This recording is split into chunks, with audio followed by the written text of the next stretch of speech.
Hello everybody and welcome to Woopercast. This is episode 16 for August the 25th, 2016. As always, I'm your host, Joe Yates. Damn, we've got a lot to talk about this episode. An awful lot happened this weekend in the world of Pokemon. Of course, the World Championships went down. Plenty of news got announced. We've got so many things to cap over in this episode. So, first of all, we're going to be talking about the new GX cards that came out. The Lunala GX and the Solgaleo GX. Those names are still kind of weird to me, but we'll go with them nonetheless. Then, of course, after that, we're going to go for our World Championships recap, which is just... I think I'm going to be looking at all sort of the weird decks that did well. And there's quite a lot of weird decks that did well. Some really interesting notes that I don't think anyone really accurately predicted how Worlds ended up panning out. But that's exactly why I'm going to recap it. And then, of course, Karen. We finally know when it's going to be coming our way. It's kind of awkward, but we'll get on to Karen right at the end of the show. And that's the agenda then for this week. God, so much to talk about. We got so much news just straight off the bat for the podcast, which is great if you're in my line of work because you want news to sort of work with in the first place. So first of all, of course, we're going to be working off these new GXs. Okay, so the first thing about these cards is that they are super rough. Yeah, these are really just concepts before we go into the new set. This is probably going to be like our February set. So that's the first Sun and Moon set. I highly doubt we're going to get these things in evolutions, especially if they're if they're really just blueprints for now and not actually finished designs. I just assume we're going to be getting them in February. That's what I'd be going for. So we have Solgaleo and Lunala GX, the two new legendaries to come out of Sun and Moon. But first of all, what actually is a GX? Now I'm sure you've all read this, but I'll recap it anyway, just very briefly. It's basically like an EX Pokemon, in that it gives up 2 prizes, it's got a lot of HP, it's a basic, but it has this new mechanic where it has this thing called a GX attack. And you're only allowed to use 1 GX attack per game, so you're not allowed to use Lunala's then Solgaleo's. You can only use 1 GX attack in general. So this attack is obviously going to have to be ridiculously powerful. That's kind of the point. To me, they seem like they might phase out EXs to an extent with the new generation coming in. I know that sounds like a really bold call, but let's also remember that EXs only came back around Black and White, and they phased out after Ruby and Sapphire left. So there have been decent periods with and without EX Pokemon, and this could be kind of the new era or the new thing that they want to replace them with in the first place. Seeing as they give up 2 prize cards as well, it seems very similar in the first place. So maybe this is what they're trying to replace them with. I'm not sure, but we can really only speculate for now. That's for the future to decide for us. So anyway, let's have a look at the cards themselves. We don't have HP, we don't have weakness resistance, attack costs, any of that kind of stuff yet. I assume all of these things will be pretty high. Like HP, say it's around the 180 mark, 170 mark. I'd be kind of surprised if it was more than that, but we have seen power creep in the past. It could happen here as well. And as for the attack costs, let's look at Solgaleo's. It does 230 damage. We can expect that's going to be a pretty high attack cost. 230 itself is just a weird number. Anyway, Solgaleo. So, has the ability Ultra Road. Once during your turn, you may switch your active Pokemon with one of your benched Pokemon. Based on that text, no, Solgaleo does not have to be benched for this to be in effect. It just has to be in play. Damn, that's really good. So good, it's like, you want Zoroark to pivot? Oh, you just need this guy. You want Floatstone to pivot? You just need this guy. You want Keldeo? No, this guy's way better. Manaphy? This guy's better, because you don't need the energy on them in the first place. Damn, that's a really good ability. Of course, it can be shut off by Silent Lab, unlike some of the other options I mentioned there. But just in general, given how we've seen things like Keldeo, Manaphy, and Zoroark all seeing play, and this being strictly more powerful than all of those things, I can't see how this isn't absolutely insanely good and super splashable in just about everything. So that's Ultra Road. The attack, we don't know the cost, but it does 230 damage and you discard all energy from it. I would assume it's quite a high attack cost, or it's it's a metal type, so you could probably power it up with Bronzongs, I guess, if you're looking at expanded, but I don't know. We'll have to see, but 230 is a weird number. You're not going to add everything. Muscle Band for the Wailord matchup, I guess, but yeah. Sol Burst GX. God, this is the attack name. Search your deck for up to 5 energy cards and attach them to your Pokemon. That's it. That's it. You just set straight up with Sol Burst GX, and there you go. Damn, that's a powerful attack. Again, it will depend on what the attack cost is to see if that's how splashable that can actually be. But I feel like that's going to be the kind of thing that it could be a colorless attack cost, because otherwise you're just kind of leaving it with one archetype that can set up with Solgaleo and nothing else. It also says energy cards and not basic energy, which is absolutely terrifying. So I'll just take out 4 Double Dragon, put them on these Giratinas. Dear God, that sounds absolutely awful. Yeah, look, everything about that card is fantastic. I think that's the point, though. I think we were all kind of hoping that they don't go for a early black and white kind of thing where the cards are just so powerful that they dominate the format in a way that nothing else can sort of get a look in. I think we're all hoping for something that doesn't end up being Darkrai Mewtwo and maybe something else, and that's it. That's the format. That's the format like we had a couple of years back. But time will tell. I mean, they've been pretty good at balancing things so far, in my opinion. You look at Worlds this year, we all thought Night March was way overpowered, but nope. No, it isn't at all. It was beaten by Mega Audino EX. So no, I think they do a good job of balancing, and they have been doing a good job of balancing the game recently, so I can't see the format sort of regressing back to that kind of state. Lunala GX then, as a Psychic type, has this ability Psychic Transfer, which is Aromatisse, but for Psychic Energy. So we saw this on Klinklang for Metal Energy, that was a stage 2. We saw it on Aromatisse, which was a Fairy type, stage 1. And then we have it on Lunala, who's a Psychic Basic. That on a Basic, I mean, both of the other 2 that I mentioned saw play, lots of play. And Lunala is just a Basic. That's ridiculously splashable. You attack with colorless attack costs, Psychic Energy, there you go. Lunala GX. It's super easy to use. I mean, that's just a ridiculously good ability. The fact that like you had to get out the Aromatisse in the first place as a stage 1 was kind of a fair enough leveler for it. It felt balanced that you had to actually evolve into it. Just being able to just straight up bench this thing and go, that's crazy. Phantom Ray, 120 damage, defending Pokemon can't be healed. Very weird secondary effect. I suppose you can get around it with Ranger if you want, but depends on what the format's like as to whether we're seeing a lot of healing cards or not. It's nice that an attack that is probably going to two-shot stuff does prevent your opponent from healing, though. And finally, its GX attack is just knock out one of your opponent's basics that isn't a Pokemon GX. Okay. Just knock it out. Doesn't matter what it is or what effects are on it, just knock it out. You don't even apply damage, so things won't trigger like Bursting Balloon. Yeah, I mean, I can't wait to see what the attack costs are on these things. They're very exciting cards, actually. Super rough at the moment, of course, but I really do want to see how far they can take these things, and what other kind of super weird stuff we get. I'm hoping there'll be one for every type, just like the ZX moves are in the new games. So we'll get like one Lightning type GX Pokemon, one Water type GX Pokemon, and so on and so forth. I don't know if it'll work like that, but we can speculate for now. Alright, so on to the main event. The World Championships. They were this weekend. They were quite insane. Really weird stuff making the top 8. If you'd asked me to like predict the top 8, I mean, and sort of like write out a comprehensive list of all the decks I thought would make top 8, which I did kind of do in my World Championships preview, like half of these things wouldn't have made it. It was completely nuts. Top 8, we had 2 Greninja, both of which played Talonflame and Bursting Balloon. Okay. 1 Night March, 1 Night March Vespiquen, 1 Rainbow Vileplume, which was a really entertaining deck to watch. I'll discuss the more weird decks very soon. We had Roscommon and his team, because I saw a decent amount of people, like not a decent amount, but enough people playing this that it looked like it was definitely a group effort. Playing Vespiquen, Octillery, Malamar EX, Druddigan, whatever else they put into that thing. And of course, what took it all away, Mega Audino. And Metal, actually. Metal made top 8 too, which I kind of forgot about because it lost in top 8, but yeah, Metal made top 8 as well, which is crazy. Yeah, but Mega Audino won the whole thing.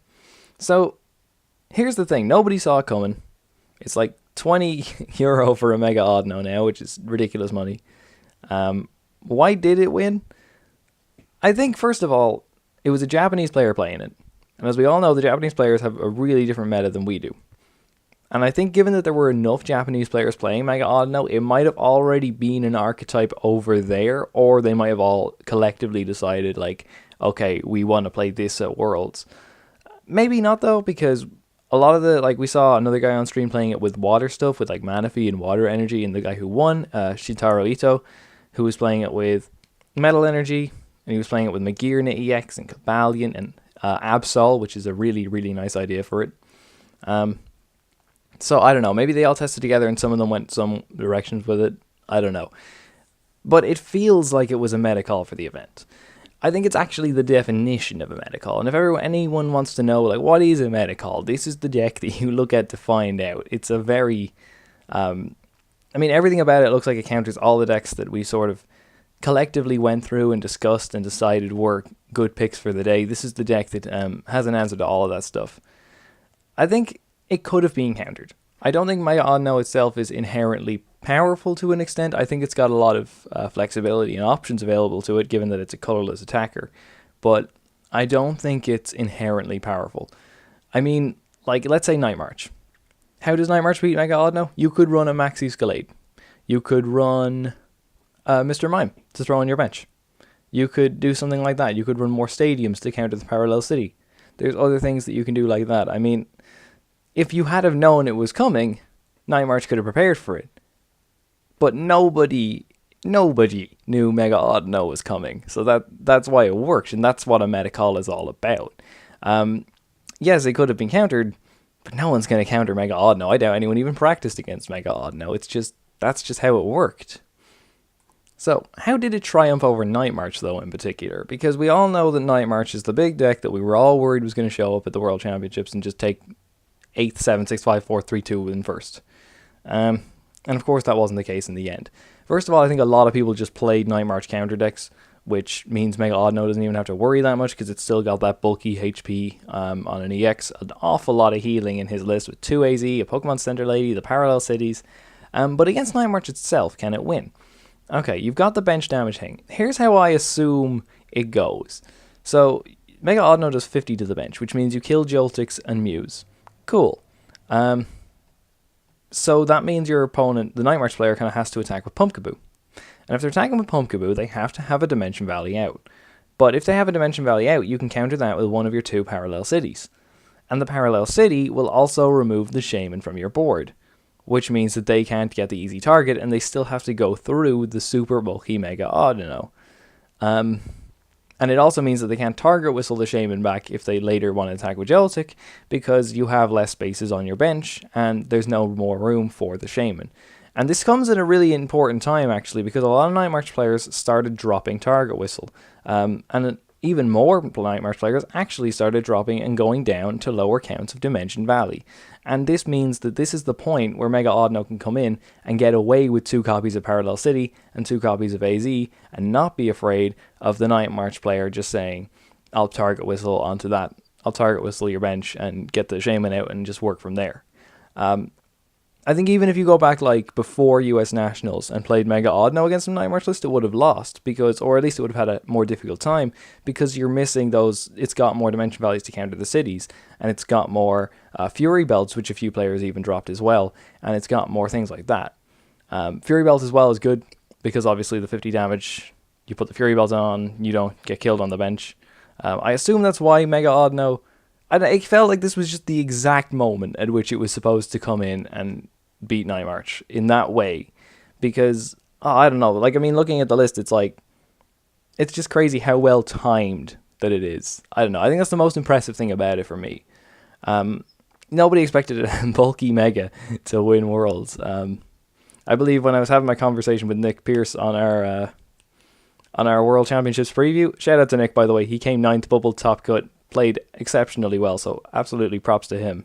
But when we were talking about it, I believe he said that he would be more surprised if Mega Manectric won Worlds than if something completely ridiculous like Mega Gardevoir won Worlds. And you know what? That kind of happened.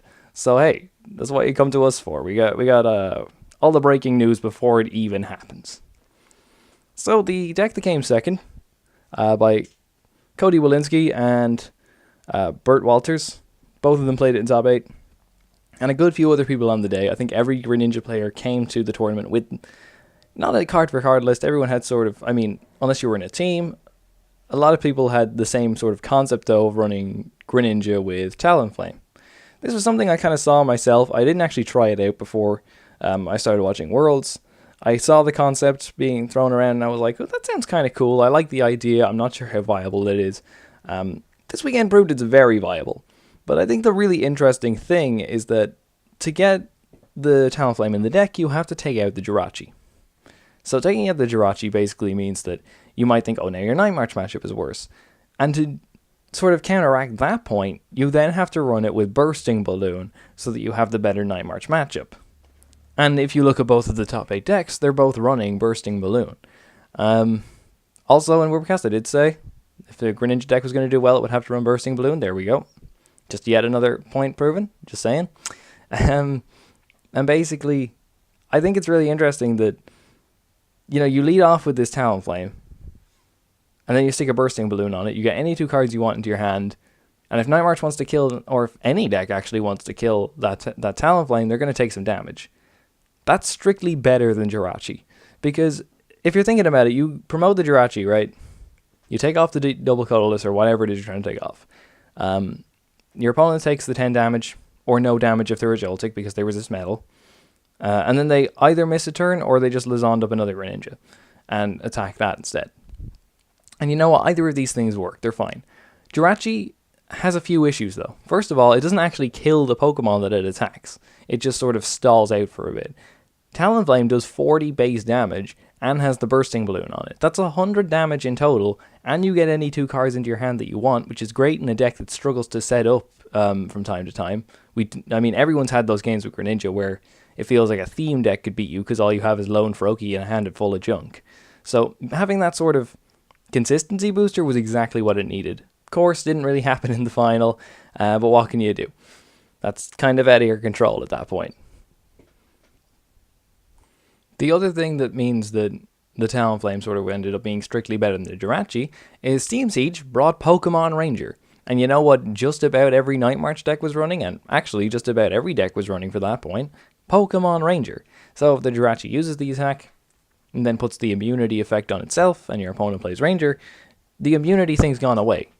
And all you've done is discard an energy and maybe 10 damage. And when you put it like that, Talonflame being such a consistency booster, and being sort of immune to all the same issues that Jirachi is, and just straight up having 130 HP to start off with, that's pretty great. It also means you can get away with dropping your Froakie count down to 3, which is actually not too bad, because once you use water duplicates, it doesn't even really matter anyway. I think the cool thing about Cody's list was that he was running Splash Energy. And mostly, like, it's not even like he cut water energy to do it. He just put it in addition to the water energy. It was almost like a tool that he could attach to the Greninjas, so that they could just slap back straight to his hand, and he could play them back down again. And I don't know, I think that allowed for some really cool combos, and I think people tried Splash Energy before, but this is really the only time I've seen it be super successful. And I think it was successful because he didn't sacrifice any of the basic energy to do so. So he get all the kind of cool benefits of it, without having to ruin his consistency on things like Giant Water Shuriken. So yeah, props to Cody. That was a great deck. Easily one of the best Frogs lists we've seen all season, and I think with every set that came out, it got just a new consistency booster. And Talonflame was this set. It was N last set, and it just kind of keeps growing with things like this. If Garbodor's not around next format, it's going to be kind of scary, but we'll see how that plans out in the future, I guess. So in top 4, we have 2 more decks that I definitely want to talk about. First up is going to be Ross Cawthon's Vespiquen, Octillery, whatever the hell else was in this thing, okay? I'm going to actually, while I'm recording this, I need to pull up the article on Pokemon.com where I can actually have a look at the deck list at the same time. So, where are we now? Okay, Ross Cawthon. Right. So, as I said already, I think this was like a team effort. I definitely saw multiple people playing this on the day. But it's such a wacky list for a Vespiquen Toolbox deck that I think a lot of people thought they had figured out, but we always keep seeing Vespiquen Toolbox do kind of well, but with radically different lists, and with, like, everyone runs it differently, and that's kind of why I love it. And I've done I've covered my own personal preferences for the deck on the channel before, and what I really do like about it is how open it is to personal preference and how adaptable it is to whatever meta you're in. And this is one hell of an example of it. So we're starting off with 22 Pokemon, which sounds super low. But the thing is, think about it. There aren't really any high HP EXs that you need to worry about, or high HP anything that isn't weak to grass. Greninja and Toad are the big ones, but of course they're weak to grass. So hitting them is not really an issue. Really, you don't need that much Pokemon in the discard pile to be hitting those numbers. And that's kind of funny. So, obviously Ross and his team knew this and assessed it accurately and only dropped down to 22 Pokemon, which allowed them room for some really cool stuff. We've got so many things that these kind of decks just otherwise cannot fit in. But on the Pokemon just for 1 second, so we got the Yveltal, we got the Vespiquen, we all know how good they are. One Druddigan, we've seen him pop up in a few sort of similar decks. It's just a really easy Pokemon to attack with. Fine. Unknown, fine. We all know what they do. One Shaman EX. Just one. This is nuts. He's got the 2-2 Octillery line and just the one Shaman. It never seemed like anyone playing this deck had consistency issues, so it clearly worked perfectly fine for them. And it's something I'm probably going to just try out myself on PTCGO just to see how well it works. I think the interesting point about running Octillery, though, is that there's actually no level ball on the list. I feel like if I was running Octillery and a lower count of Pokemon, that's the first thing that I would snap to and say that's what I would want for consistency. Instead, they've got 4 Ultra Ball and 1 Bridget.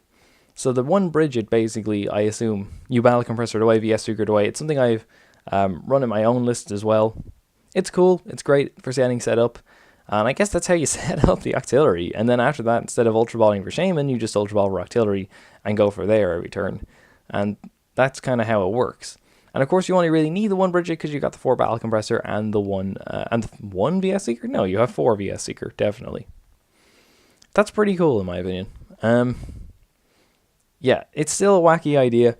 The Shaman, I assume, was really just for late game ends, and that's kind of what you'd want to save it for, or if you got Hex Maniac and you couldn't, actually that doesn't matter, scratch that, ignore that point. But I mean, you obviously want something kind of explosive, and if you can't find the Bridget, you go for the Shaman instead. There is still an AZ in this list, so you can pick it up as well. It's one of the few decks that can truly force your opponent to take all 6 prizes. But there is still one Pokemon left, and here it's the Malamar EX. I have honestly no idea what the actual proper intention for this thing was. But I saw it on the day. It definitely, it helped putting Greninjas to sleep so that they couldn't use their abilities and they couldn't take cheap prizes that way. I'm sure it helped against Giratina EX for blocking that thing off. I'm sure it helped against Seismitoad EX just to break locks on that kind of stuff. Where you otherwise couldn't find Ranger. Because this list does not actually run a Pokemon Ranger. So I assume this was kind of an easier answer to that stuff. Maybe they tested both out and found that the Malamar was better. And of course you can just load this thing up and use Maximar just to sort of get lucky and win you games that you otherwise definitely wouldn't win. So it's got that kind of luck element to it that can just pull back a game that you really had no right to win. And we saw that actually on stream when he managed to flip 3 heads and not get a Greninja break in 1 hit. So clearly it put in there for good purposes. The energy, they had 1 extra darkness energy. This is something I kind of wanted in my own list, just didn't have the room for it. And again, this is the whole benefit of switching down from a high Pokemon count just to 22. We got Special Charge, Revitalizer, other things that will be luxuries like Muscle Band. Yeah, this is a really complete list. I'm sure this was super consistent throughout the day. And I'm sure they really, having that much trainer support in a Vespiquen deck really allowed them to get full value out of the Octillery. And of course, Ross Gotham, we all know how good of a player he is. This is his 3rd time, I believe, in top 4 of the World Championships, and he didn't win this time either, but you know what? He'll still go down in history as one of the best players of all time. I don't think anyone will question that. A fantastic deck. And finally, the last deck I wanted to look at from this tournament was Samuel Huff's. What even is this? It's Vileplume with Ninja Boys and 10 different attackers. God, this thing is insane. I think this is probably the best way to show just how powerful Ninja Boy is. And everyone said it. Everyone thought, oh, there's got to be some kind of really crazy combo with this deck that nobody's thought of yet. And this really is it. This is the closest we've come so far. Top 4 at the World Championships with a very, very rogue deck. Truth 2.0 if you want. I think the thing about this deck is, first, like, the cool thing about it is how many options you get available to you, and how, like, oh yeah, it does make sense, and oh yeah, it does have all these good matchups, and just nobody picked up on it. But this is kind of the thing about about Steam Siege coming out, and then us instantly using it for a major tournament. The reason, like, it basically allowed people who could spot those, like, archetypes, those new archetypes that Steam Siege would give way to, and use them right off the bat and catch people who hadn't spotted those archetypes. I think this is one of the archetypes that would have come out and would have been like, I feel like this would be a bit like Waterbox. So we got the cards for that. We knew the cards were there, and just nobody had put them together yet and made the deck until a Brazilian player did, posted it online, and now it became one of the top decks in the format, and everyone started looking at it. I think this is kind of a similar thing. I think if we had played around with this in some smaller tournaments, I think if players had seen it more, it would have actually just become a staple in the format. I think this is something that it has so many answers. Item lock is so inherently strong that it had to be like right up there. A bit like Waterbox, like I'm saying, in that it's one of the top decks. It's something that people counter for, and it's just something that people accept as part of the format. I don't think this was like a super anti-meta call or anything, even though it does have great matchups against just about everything in the meta, especially Night March. I feel like that's what it would be like. If we could spend more time with it, we'd sort of get more used to it and wouldn't look so unusual. But Sam Huff and his team, and there were a couple of players again playing this kind of wacky list on the day. They were the first players to really pick up on it. And of course the results showed. They made top 4, or Sam made top 4, sorry. And yeah, with Trevenant EX, which I can only assume was there for the, like, I don't know, Vespiquen Vileplume, where you just Lizond up a Vileplume and use Trevenant's first attack to lock it in place or something. Yeah. Anyway, that's going to do it for my coverage of the random decks and the rogue decks that we saw come out of Worlds. So much more than people thought. I think that's the most impressive thing about it, was just how unexpected everything was. Really great from a viewer's perspective, but also really great from a metagame perspective. People didn't know what was going on. It was super open. Anything could have won it. And in the end, Mega Audino won it. So, yeah, that was pretty great. Anyway, final point. Final news bulletin that I want to make a point of. Karen.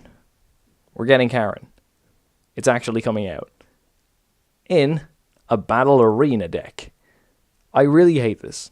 Okay, this is mostly just going to be me ranting about how much I hate how they're releasing this card. This is a €40 battle arena deck where you get 2 Karens in it. So if you want a Karen, like, team up with a friend, buy the battle arena deck. So you, okay, cool, that's 20 quid for a Karen.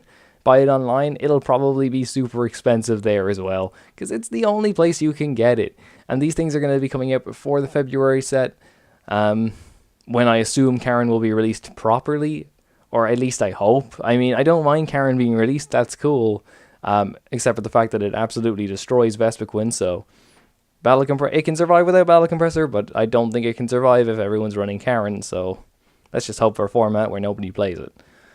I don't know, it's just such an inaccessible way to release a card. Like, can we not just get a promo, like a blister packs, where they cost like a $5 and you get 1 Karen with it? That's cool, that'd be fine. But no, we have to spend like €40 on it. That's a lot of money for just 1 card. And I mean, who really wants Rayquazas and Keldeos at this point? Everyone who wants them's probably got them already. And even if you don't, they're like €2, or like 2 quid, or $2, or whatever your currency is. They're not very expensive. I think this is just a really stupid way to release the card, and I'm kind of annoyed about it. It does give Mega Rayquaza a huge new lease of life, though, in the new format, and it does, like, the whole Parallel City thing. You can now just counter the stadium and Karen all your stuff back in, and Hoopa, and get them all back, and now you have a really solid option for doing that. So this is great news for Rayquaza fans, and bad news for Vespiquen fans. Or IP Vespiquen. That was an awful lot of news. That was an awful lot of news. I mean, they really just sort of steamroll it out over the weekend. We got so much information in such a short space of time. But that is going to do it for this week. We got a new season coming up, guys. See y'all in Anaheim. It's going to be great. Looking forward to the first few major tournaments of the season. Looking forward to the brand new prize pools and all the money that they're injecting into the game for the next season. I'm super hyped about it. It's going to be great. And I will see you all there. Anyway, But as for now, that's going to do it for this week. Thank you so much for watching. We will be back every Thursday, 5 p.m. British Standard Time, same place. As always, we're on SoundCloud, Stitcher, TuneIn, well, Facebook.com/Woopercast. Thank you so much for watching, and I will see you next time.